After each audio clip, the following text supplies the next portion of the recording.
أعوذ بالله من الشيطان الرجيم. بسم الله الرحمن الرحيم. يسبح لله ما في السماوات وما في الأرض، له الملك وله الحمد وهو على كل شيء قدير. هو الذي خلقكم فمنكم كافر ومنكم مؤمن، والله بما تعملون بصير. خلق السماوات والأرض بالحق وصوركم فأحسن صوركم وإليه المصير. يعلم ما في السماوات والأرض ويعلم ما تسرون وما تعلنون، والله عليم بذات الصدور. ألم يأتكم نبأ الذين كفروا من قبل فذاقوا وبال أمرهم ولهم عذاب أليم.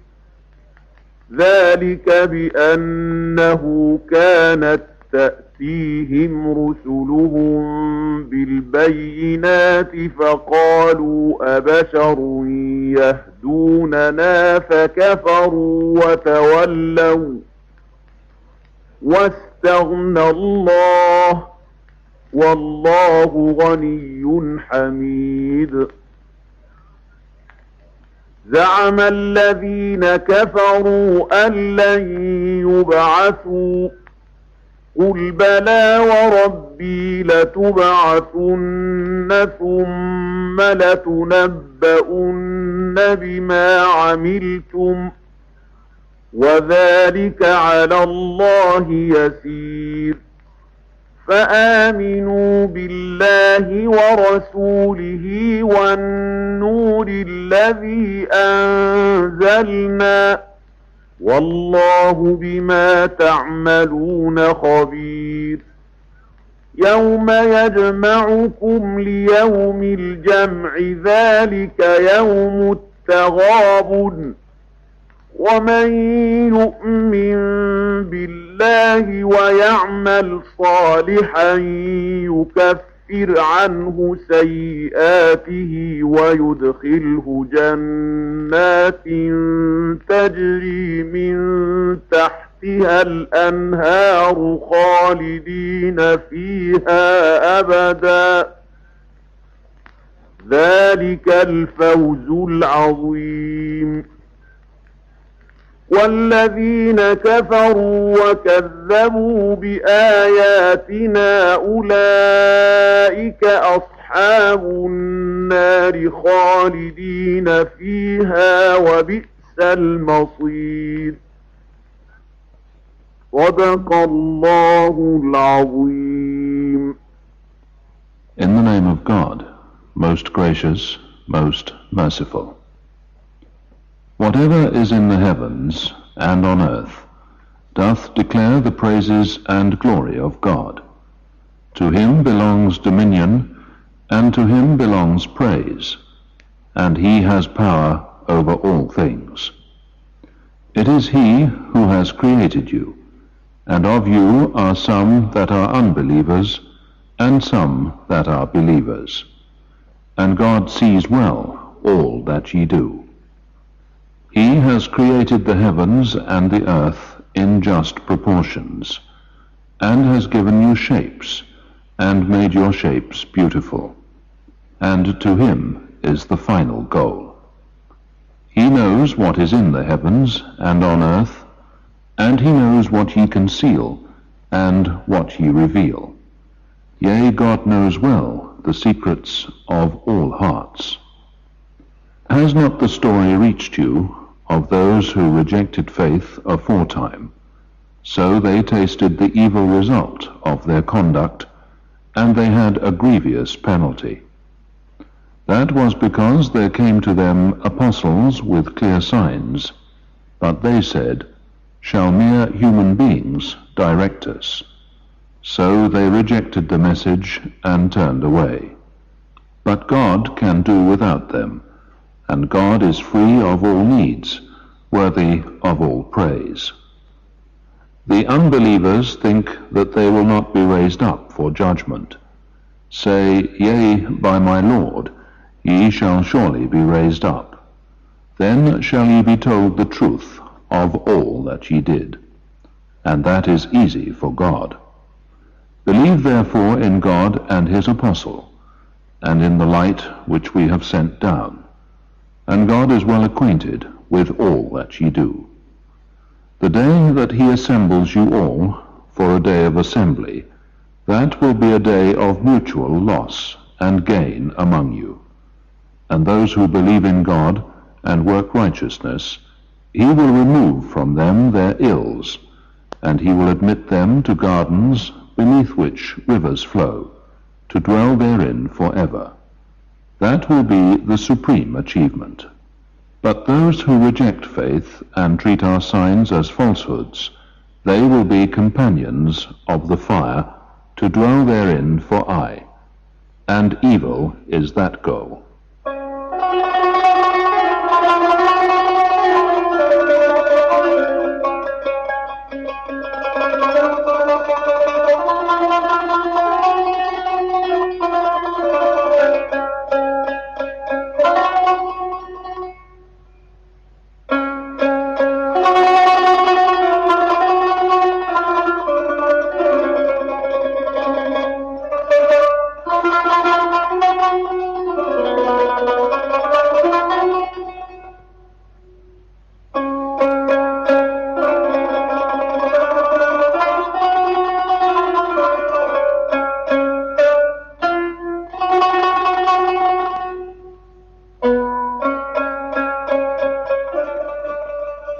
All things by their very existence proclaim the glory and the praise of God. He has dominion over all things, but he uses his dominion for just and praiseworthy ends. He has power over all things, therefore he can combine justice with mercy, and his plan and purpose cannot be frustrated by the existence of evil along with good in his kingdom. It is not that he does not see rebellion and evil, nor that he cannot punish them. He created all things pure and good, and if evil crept in, by the grant of a limited free will by him, it is not unforeseen. It is in his wise and universal plan, for giving man a chance of rising higher and even higher. In addition to the beauty and grandeur of all God's creation, he has endowed man with special aptitudes, faculties, capacities, and special excellencies which raise him at his best to the position of God's vicegerent on earth. Beautiful also includes the idea of adapted to the ends for which they were created. The final goal in verse 13 refers not only to mankind, but to all things created, whether material or in the realm of ideas and events. All things return to God as they derive their origin from him. So is the return or destination of all of them to God. Not only does God create and develop and sustain all things, but all thoughts, motives, feelings, ideas, and events are known to him. Therefore we must not imagine that if some evil seems to go unpunished, it is not known to him or has escaped his notice. His plan is wise and good in its fullest compass. Sometimes we do not see its wisdom and goodness because we see only a broken fragment of it, as our own intelligence is narrow. The evil result of their conduct, referring to the unbelievers, begins to manifest itself in this very life, either in external events or in internal restlessness and agonies of conscience. But its culminating force will be seen in the grievous penalty of the hereafter. The unbeliever's obedience is not necessary to God, nor will their rejection of truth affect the validity of truth or injure the progress of truth. God is free of all needs or dependence on any circumstance whatever. He sends his message for the good of mankind, and it is man who suffers by ignoring, rejecting, or opposing it.